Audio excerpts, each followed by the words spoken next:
नमस्कार श्रोताओं, अभिवादन स्वीकार करें शीला चावला का।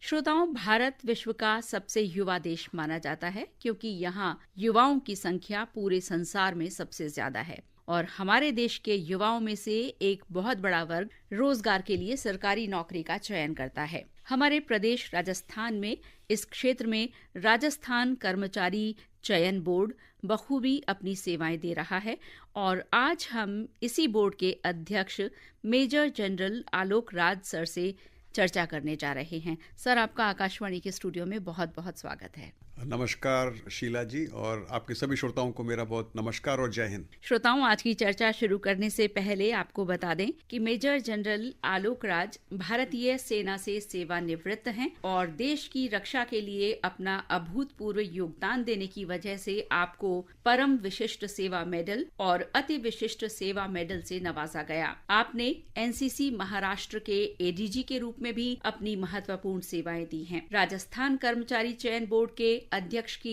महती जिम्मेदारी संभालने के साथ आपने बोर्ड की छवि को सुधारने के लिए कई अहम निर्णय किए हैं। भर्ती परीक्षाओं के प्रति युवाओं का विश्वास इससे बड़ा है और आज इसी संबंध में हम आपसे बात करने जा रहे हैं। सर, सबसे पहले हम यही पूछना चाहेंगे आपसे कि कर्मचारी चयन बोर्ड जो है उसकी बहुत बड़ी जिम्मेदारी है और उसका अध्यक्ष होने के नाते आपकी भी बहुत बड़ी जिम्मेदारी है। हम इस बारे में आपसे जानना चाहते हैं। जी, बिल्कुल सही फरमाया आपने कि राजस्थान कर्मचारी चयन बोर्ड एक संस्था है जिस पर अधीनस्थ सेवाओं के रिक्रूटमेंट की जिम्मेवारी है।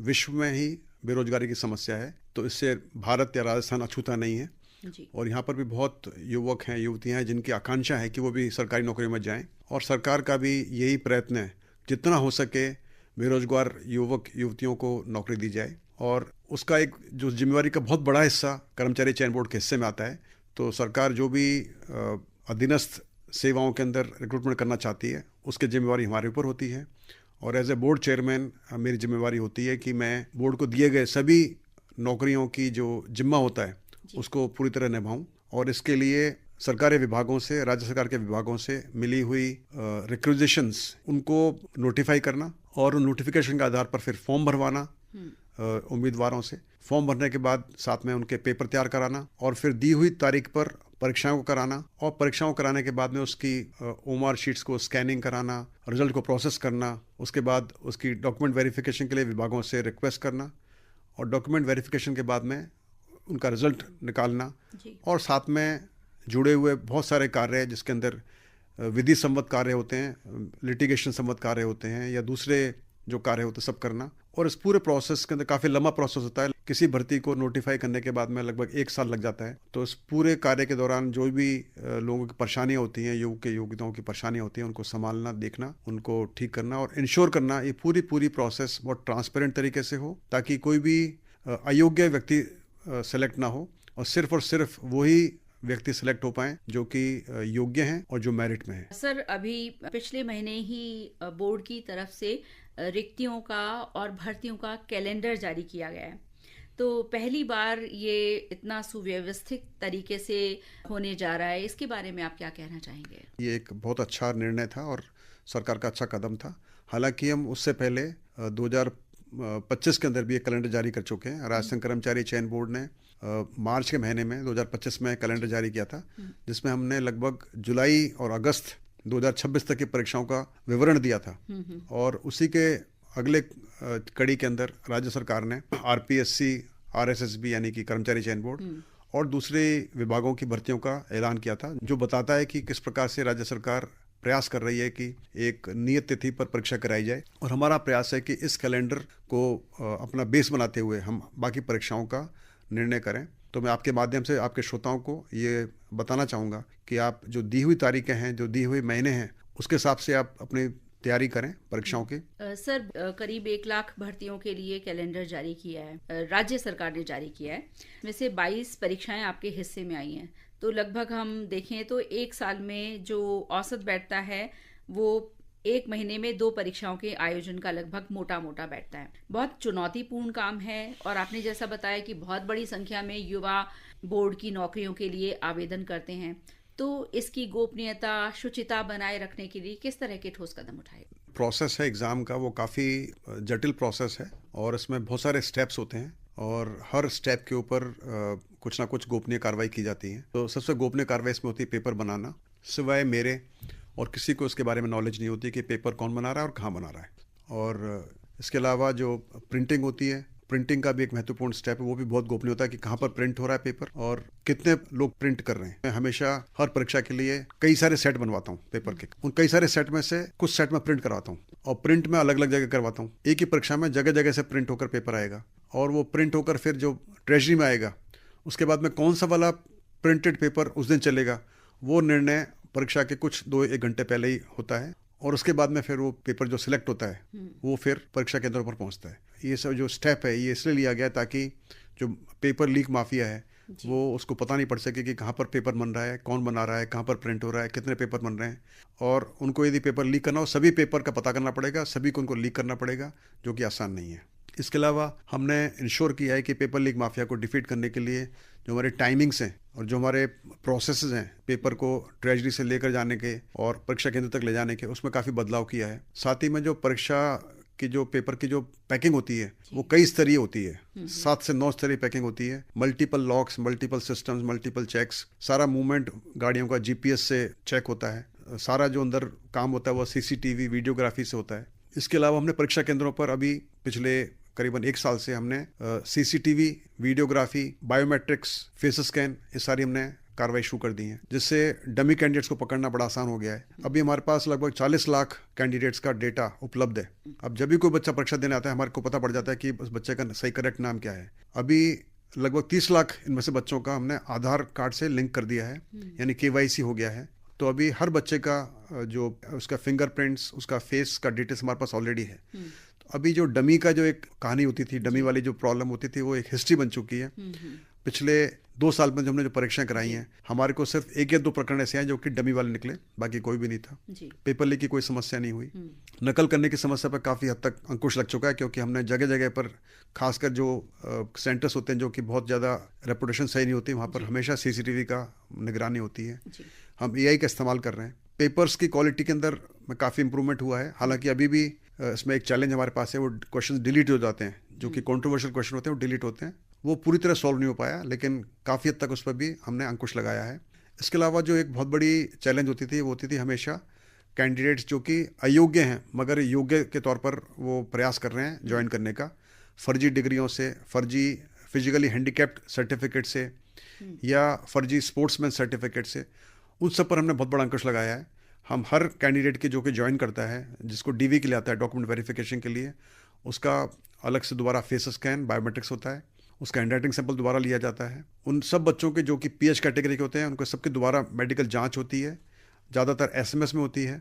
जो बच्चे स्पोर्ट्समैन कैटेगरी के होते हैं उनकी कंफर्मेशन की जाती है फेडरेशन से या जहाँ से भी वो सर्टिफिकेट लेकर आते हैं। जो डिग्रियाँ होती हैं उन डिग्रियों की कोई मिसमैच केसेस उनको पकड़ा जाता है। हमने बहुत सारे PTI के अंदर और फायरमैन भर्ती के अंदर बहुत सारे मिसमैच केसेस को पकड़ा, उनके खिलाफ एक्शन लिया। आपको जान के खुशी होगी, आपके श्रोताओं को जान के खुशी होगी कि 3 यूनिवर्सिटियां इसमें बंद की जा चुकी हैं, OPJS university Churu, JS university Shukobad और भारत सेवक समाज। तो ये सब जो संस्थाएं जिनको बंद किया जा चुका है, इनके वाइस चांसलर्स को अरेस्ट किया जा चुका है।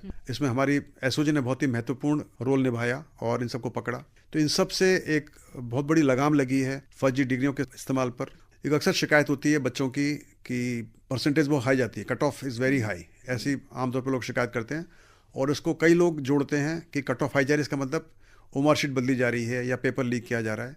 तो मैं आपके श्रोताओं को बताना चाहूँगा कि जितना मेरा नॉलेज है, जितनी मेरी जानकारी है, जितना मेरा प्रयास है, मैंने खुद ने सभी चीज़ों को मॉनिटर किया है, कंट्रोल किया है और सभी काम CCTV में होता है, खास करके scanning of OMR sheet, result preparation. तो ऐसी कोई संभावना नहीं कि इसमें कोई गलत काम किया गया हो।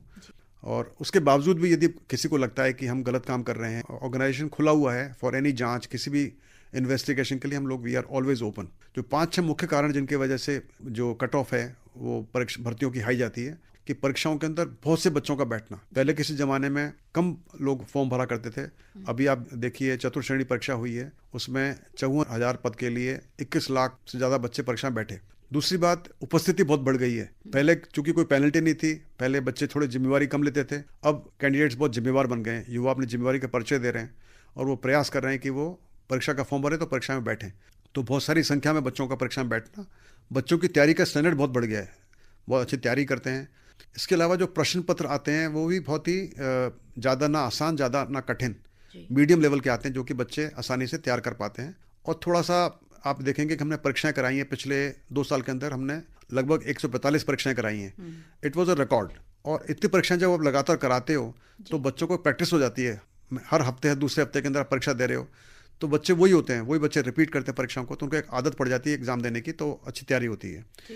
और 2 बड़ी बात जो मैं बोलना चाहूँगा, और वो है कि यदि मान लो परीक्षा थी चतुर्थ श्रेणी की, जिसकी मिनिमम क्वालिफिकेशन थी 10वीं क्लास, आउट ऑफ 25 लाख सिर्फ 20% बच्चे वो थे जिन्होंने 10वीं पास की थी। बाकी 80% बच्चे वो थे जिन्होंने ओवर क्वालिफिकेशन की हुई थी। हर किसी बच्चे ने एक ये परीक्षा दी कि चलो यहाँ हो जाता तो अच्छी बात है, बाकी आगे देख लेंगे। तो मेरा कहने का अभिप्राय ये है कि इस सब कारणों का मिला जुला इफेक्ट है कि जो एक कट ऑफ है वो हाई जाती है। सर, मैं आपसे इसी बारे में एक बात और जानना चाहूँगी कि बोर्ड की तरफ से ये भी कहा गया है कि जो भी उम्मीदवार किसी परीक्षा के योग्य नहीं हैं वो पहले से ही अपना आवेदन जो है वो वापस ले लें। इसके पीछे किस तरह का कारण है? इसके 2 कारण हैं मुख्य से। सबसे पहला कारण तो ये है कि हम चाहते हैं कि बच्चे जिम्मेवार बने।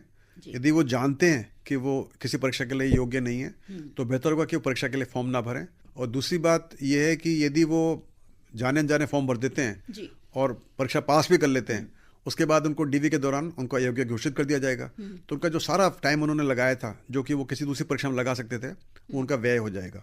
तो हम इन्हीं वजह से ये ऐसे बोलते हैं। और लास्ट ये है कि यदि आप जानबूझकर ऐसा प्रयास कर रहे हैं और हम आपको गलत पाते हैं तो आपके खिलाफ कार्रवाई भी की जा सकती है। सर, परीक्षा के लिए बहुत सारे अभ्यर्थी आवेदन करते हैं और ऑनलाइन आवेदन करना होता है। कई बार इस ऑनलाइन आवेदन करते वक्त जो अभ्यर्थी हैं उनको बड़ी दिक्कतों का भी सामना करना पड़ता है। ऐसी हालत में वो कहाँ संपर्क कर सकते हैं? ये जो ऑनलाइन आवेदन करते हैं आमतौर पर परेशानी नहीं होती है। इस बार हमने प्रयास किया है कि जब बच्चे आवेदन कर रहे हैं तो उनको वन टाइम रजिस्ट्रेशन वाले पोर्टल पर ले जाया जाए और वहाँ ले जाकर उनसे कुछ डॉक्यूमेंट्स अपलोड कराए जाएं और कुछ डिटेल्स अभी से दी जाए, ताकि वो परीक्षा से पहले सारी डिटेल्स हमको दे दें फॉर्म भरने के स्टेज पर। चूँकि ये कभी भी आप कोई नई चीज़ शुरू करते हैं तो परेशानियाँ होती हैं। और हमने इसके लिए ईमेल आईडी शेयर किया हुआ है जिस पर कि आवेदक अपनी डिटेल्स दे सकते हैं, recruitmentportal@rajasthan.gov.in। सर, सोशल मीडिया पर आपसे बहुत लोग जुड़े हुए हैं, खासकर युवा जुड़े हुए हैं, तो आप युवाओं को क्या संदेश देना चाहेंगे? आजकल बहुत से डमी या फर्जी अकाउंट्स चलते हैं, फर्जी यूट्यूब चैनल चलते हैं जो कि गुमराह कर सकते हैं, आपको भ्रम में डाल सकते हैं। तो मेरा सबसे पहला रिक्वेस्ट है कि हर किसी मैसेज पर, हर किसी न्यूज़ आइटम पर आप विश्वास ना करें और उसके सोर्स को पहले जानें। आप फोकस करें अपनी पढ़ाई के ऊपर बजाय सोशल मीडिया के ऊपर। जब आप तैयारी करते हैं तो आप उन्हीं परीक्षाओं का फॉर्म भरें जो आप समझते हो कि आपके लिए उचित है, और थोड़ा अपना जो गोल है वो थोड़ा हाई रखें। यदि आप समझते हैं कि आपके सिर्फ 10वीं लायक की आपकी योग्यता है, आप कोशिश करें कि 12वीं वाली परीक्षाओं का आप टारगेट करें, गोल करें। और सबसे लास्ट में आपसे बोलना चाहूँगा सभी युवाओं को, सभी श्रोताओं को, कि आप सीधे चलें। उसका मतलब ये है कि आप अपनी लगन और मेहनत से परीक्षा को पास करें बजाय किसी अनफेयर मीन्स को यूज करके। सर, हमारे इस कार्यक्रम के माध्यम से प्रदेश के युवाओं का मार्गदर्शन करने और उनकी हौसला अफजाई करने के लिए आपका बहुत बहुत आभार। नमस्ते, जय हिंद। तो श्रोताओं, खासकर हमारे युवा श्रोताओं, आने वाली परीक्षाओं के लिए आप अपना हौसला बनाए रखिए और पूरी मेहनत से अपनी तैयारी कीजिए। सफलता जरूर आपके कदम चूमेगी। अब शीला चावला को इजाजत दीजिए। नमस्कार। इस कार्यक्रम के लिए तकनीकी सहयोग मिला सुप्रिय बनर्जी से। रिकॉर्डिंग में सहयोग दिया सुदर्शन नाहर ने। संपादक रितिका गुप्ता, संयोजक डॉक्टर जितेंद्र द्विवेदी और प्रस्तुतकर्ता रामनाथ मीणा।